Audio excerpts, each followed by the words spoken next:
Bom dia, boa tarde, boa noite. Eu sou Leonardo Pires Lessa, do terceiro ano A, aluno do Maurício. Hoje eu vou apresentar a atividade de recuperação de educação física, abordando sobre sistemas do corpo humano, começando pelo sistema muscular. Bom, o sistema muscular é composto pelos diversos músculos do corpo. Os músculos são tecidos cujas células ou fibras musculares possuem a função de permitir a contração e produção de movimentos. As fibras musculares, por sua vez, são controladas pelo sistema nervoso, que se encarregam de receber a informação e respondê-la realizando a ação solicitada. Funções do sistema muscular. O sistema muscular apresenta algumas funções que são fundamentais para o corpo humano. São elas: estabilidade corporal, produção de movimentos, aquecimento do corpo, preenchimento do corpo, auxílio no fluxo sanguíneo. Grupos musculares. O corpo humano é formado por aproximadamente 600 músculos que trabalham em conjunto com os ossos, articulações e tendões para permitir que façamos diversos movimentos. Eles são agrupados da seguinte forma: músculos da cabeça e do pescoço, músculos do tórax e abdômen, músculos dos membros superiores e músculos dos membros inferiores. Agora vou falar um pouco sobre o sistema articular. Bom, o sistema articular é formado pelas articulações ou junturas. Essas estruturas podem ser definidas como o local de conexão existente entre dois ou mais ossos.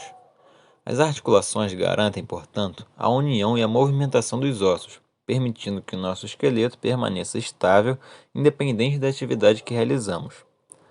Classificação das articulações. As articulações podem ser classificadas utilizando vários critérios. Uma dessas classificações utiliza como critério o material encontrado entre as peças ósseas e separa as articulações. Separa em fibrosas, cartilaginosas e sinoviais.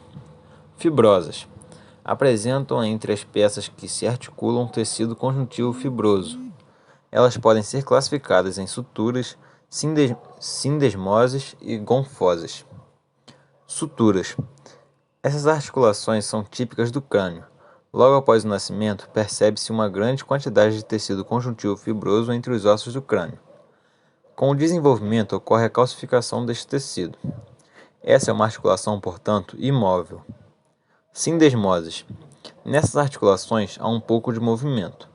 Pode ser observado na articulação tibiofibular inferior. Gonfosas. Essa articulação é aquela encontrada entre a raiz do dente e o alvéolo. Alguns autores não a consideram uma articulação, uma vez que o dente não faz parte do esqueleto. Cartilaginosas. Nesse caso, é um tecido encontrado entre as peças ósseas, é o cartilaginoso. Sincondrosas. Nessas articulações, as peças ósseas são unidas por cartilagem hialina e seus movimentos são limitados, como por exemplo desse tipo de articulação podemos citar aquela presente entre a primeira costela e o osso externo. Sínfises. Nessas articulações encontramos cartilagem fibrosa. A mobilidade nessa articulação também é reduzida. As sínfises podem ser observadas no nosso quadril, os quais formam a sínfise pública. Sinoviais. Essas articulações apresentam como principal característica a capacidade de movimentação. Nelas é observada uma cápsula que liga as extremidades dos ossos e delimita a cavidade articular, que é cheia de líquido. Esse líquido é denominado líquido sinovial e possui uma grande quantidade de ácido hialurônico, o qual ajuda a lubrificar as superfícies da articulação. As articulações sinoviais são observadas na união entre os ossos longos. A articulação do joelho é um exemplo desse tipo de articulação.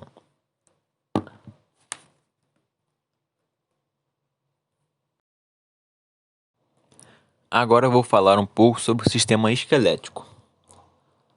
O sistema esquelético é constituído de ossos e cartilagens, além dos ligamentos e tendões. O esqueleto é responsável por sustentar e dar forma ao corpo. Ele também protege os órgãos internos e atua em conjunto com o sistema muscular e articular para permitir o movimento. Outras funções são a produção de células sanguíneas na medula óssea e armazenamento de sais minerais, como cálcio. O osso é uma estrutura viva, muito resistente e dinâmica, pois tem capacidade de se regenerar quando sofre uma fratura. Estrutura dos ossos. A estrutura óssea é constituída de diversos tipos de tecido conjuntivo, sendo eles denso, ósseo, adiposo, cartilaginoso e sanguíneo, além de tecido nervoso. Os ossos longos são formados por diversas camadas, como vamos ver aqui. Camada do osso periósteo é a mais externa, sendo uma membrana fina e fibrosa, tecido conjuntivo denso, que envolve o osso, exceto nas regiões das articulações. É no periósteo que se inserem os músculos e os tendões. Osso compacto. O tecido ósseo compacto é composto por cálcio, fósforo e fibras de colágeno que lhe dão resistência. É a parte mais rígida do osso, formada por pequenos canais que circulam nervos e vasos. Entre esses canais estão espaços onde se encontram os osteócitos. Osso esponjoso. O tecido ósseo esponjoso é uma camada menos densa, em que em alguns ossos apenas essa estrutura está presente e pode conter medula óssea. Canal medular é a cavidade onde se encontra a medula óssea, geralmente presente nos ossos longos. Medula óssea é a medula vermelha, tecido sanguíneo. Produz células sanguíneas, mas em alguns ossos deixa de existir, e há somente medula amarela, tecido adiposo, que se armazena na gordura. Partindo agora para o sistema digestório. O sistema digestório é o sistema do corpo humano responsável por garantir o processamento dos alimentos que ingerimos, promovendo a absorção dos nutrientes nele contidos e a eliminação do material que não será utilizado pelo corpo.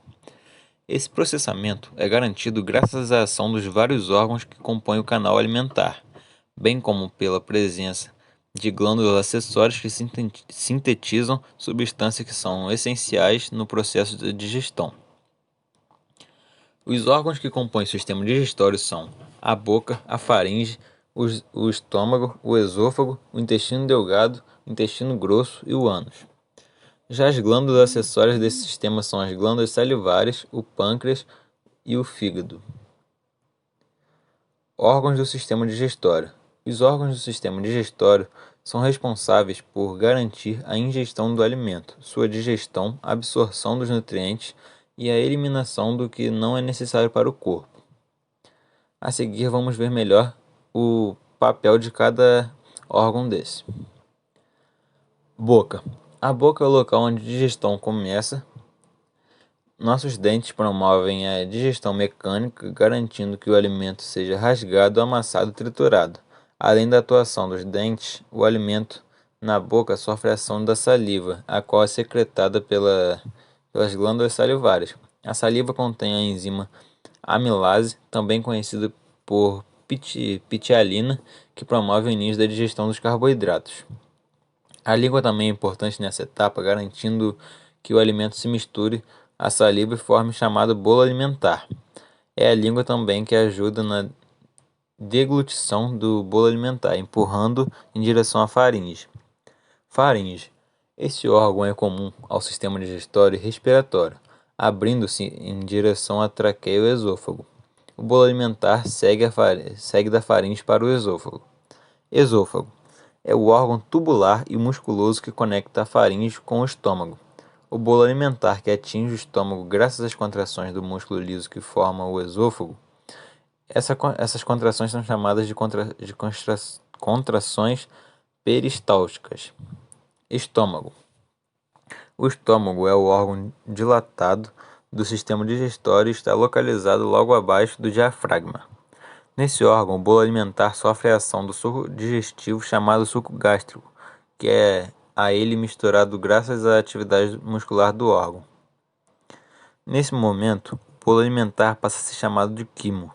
O suco gástrico apresenta entre seus componentes a pepsina, que atua na digestão de proteínas, e o ácido clorídrico, que torna o pH do estômago baixo e promove A ativação da pepsina.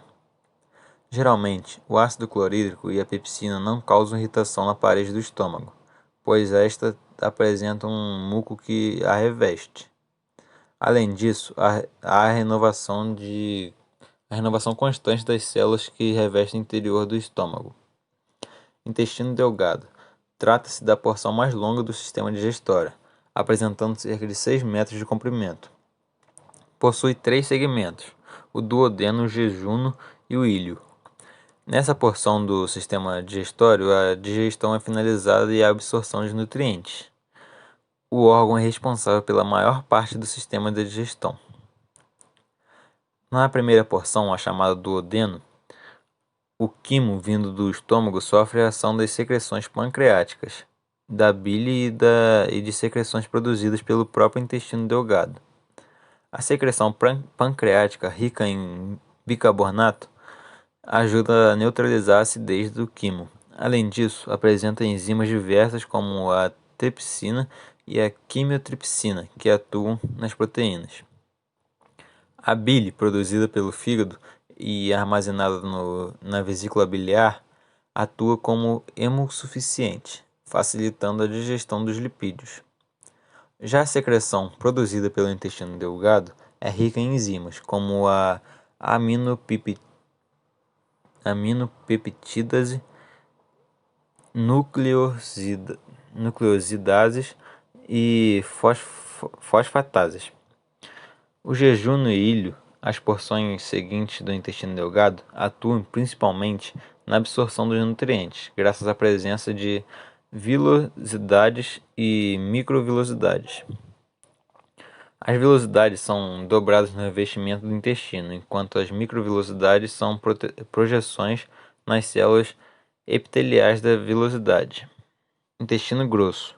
Com cerca de 1,5 m de comprimento, esse órgão é responsável pela absorção de água e formação da massa fecal. Além disso, divide-se em seco, cólon e reto.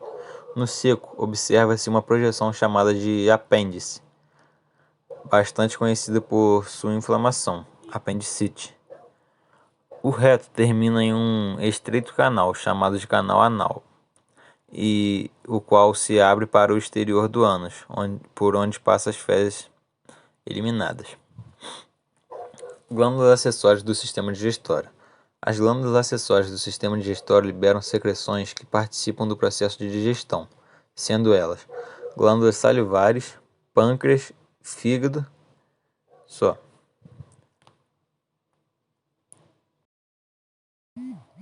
Vamos falar agora de sistema cardiovascular. O sistema cardiovascular, ou sistema circulatório humano, é responsável pela circulação do sangue, de modo a transportar os nutrientes e o oxigênio por todo o corpo. O sistema cardiovascular é formado pelos vasos sanguíneos e o coração. Os vasos sanguíneos constituem uma ampla rede de tubos por onde circula o sangue, distribuídos por todo o corpo. Existem 3 tipos de vasos sanguíneos: artérias, veias e vasos capilares. Artérias. As artérias são vasos do sistema cardiovascular por onde passa o sangue que sai do coração, sendo transportado para outras partes do corpo. Veias. As veias são vasos do sistema cardiovascular que transportam o sangue das diversas partes do corpo de volta para o coração. Sua parede é mais fina do que a das artérias e, portanto, o transporte do sangue é mais lento. Assim, a pressão do sangue no interior das veias é baixa, o que dificulta seu retorno ao coração. A existência de válvulas nesses vasos faz com que o sangue se desloque sempre em direção ao coração. Vasos capilares. Os vasos capilares são ramificações microscópicas de artérias e veias que integram o sistema cardiovascular, formando uma rede de comunicação entre as artérias e as veias. Coração. O coração é um órgão do sistema cardiovascular que se localiza na caixa torácica, entre os pulmões, e possui a função de bombear o sangue através dos vasos sanguíneos para todo o corpo. Pulsação. A pulsação do sistema cardiovascular é observada a cada vez que os ventrículos se contraem, impulsionando o sangue para as artérias, ou a cada batida do coração. Por esse movimento de pulsação, também chamado de pulso arterial, é possível verificar a frequência dos batimentos cardíacos. Agora falando do sexto e último sistema, o sistema respiratório. O sistema respiratório é o sistema responsável por garantir a captação de oxigênio do meio ambiente e a liberação de gás carbônico. Além disso, esse sistema está relacionado com o olfato, ou seja, nossa capacidade de permitir odores, e relacionado também com a fala, devido à presença das chamadas pregas vocais em um dos órgãos do sistema respiratório. Órgãos do sistema respiratório. Os órgãos do sistema respiratório são fossas nasais, faringe, laringe, traqueia, brônquios, bronquíolos, alvéolos e pulmões. Fossas nasais. Primeiro local por onde o ar passa. Nelas é possível observar três regiões: o vestíbulo, a área respiratória e a área olfatória. O vestíbulo é a parte anterior e dilatada das fossas nasais, a qual se comunica com o meio exterior. A região respiratória corresponde à maior parte das fossas nasais. Por fim, temos a área olfatória, que corresponde à parte superior das fossas nasais, a qual é rica em quimiorreceptores de olfação. Faringe é um órgão músculo membranoso comum ao sistema digestório e respiratório. A parte que faz parte do sistema respiratório é denominada de nasofaringe, enquanto a parte digestória é denominada de orofaringe. A nasofaringe está localizada posteriormente à cavidade nasal. Laringe é um tubo de cerca de 5 cm de comprimento que apresenta forma irregular e atua garantindo a conexão entre faringe e traqueia. Na laringe é possível perceber a chamada epiglote, que nada mais é do que um prolongamento que se estende desse órgão em direção à faringe e evita que alimento adentre o sistema respiratório. Além da epiglote, encontramos na laringe a presença das chamadas pregas vocais, que são responsáveis pela produção de som. Traqueia é um tubo formado por cartilagens hialinas em formato de C. Logo depois da laringe, a traqueia ramifica-se, dando origem a dois brônquios, denominados de brônquios primários. Brônquios são ramificações da traqueia que penetram cada um em um pulmão pela região do hilo. Esses brônquios, denominados de brônquios primários ou principais, penetram pelos pulmões e ramificam-se em 3 brônquios no pulmão direito e 2 no pulmão esquerdo. Esses brônquios são chamados de secundários ou lobares, ramificam-se dando origem a brônquios terciários e segmentares, que se ramificam dando origem aos bronquíolos. Bronquíolos são ramificações dos brônquios. Os brônquios possuem diâmetro de cerca de 1 milímetro e não possuem cartilagem. Esses também ramificam-se formando os bronquíolos terminais e posteriormente os bronquíolos respiratórios. Os respiratórios marcam a transição para a parte respiratória e abrem-se no chamado ducto alveolar. Alvéolos pulmonares são estruturas que fazem parte da última porção da árvore brônquia e estão localizados no final dos ductos alveolares. São semelhantes a pequenas bolsas, apresentam uma parede epitelial fina e são um local onde ocorrem as trocas gasosas. Geralmente os alvéolos estão organizados em grupos chamados de saco alveolar. Pulmões são órgãos em formato de cone que apresentam consistência esponjosa e apresentam a maior parte de seu parênquima formado pelos alvéolos, sendo estimadas a presença de cerca de 300 milhões de alvéolos nos pulmões. Cada pulmão é revestido por uma membrana chamada pleura.